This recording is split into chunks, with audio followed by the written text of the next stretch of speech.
tapi aku abaikan. Mereka bicara bahagia dengan hidup berpasangan. Aku juga melihat, tapi cukup diam saja, karena tak sederhana saat penuh canda tawa.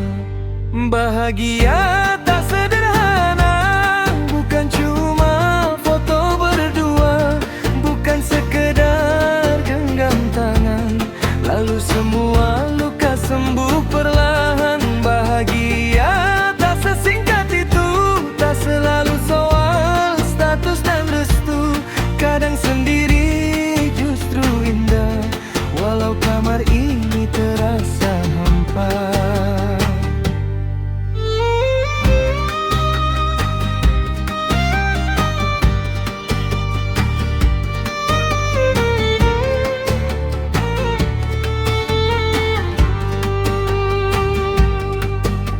Mereka bertanya, kapan kau seperti kami?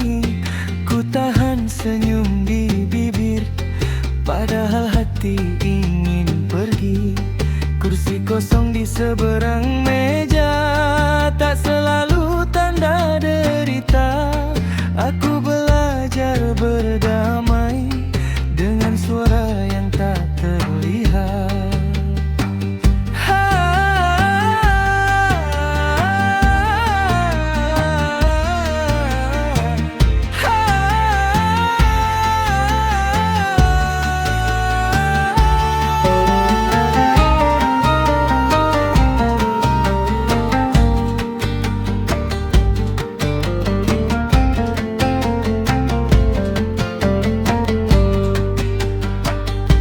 Aku tak iri, hanya tak mau tergesa,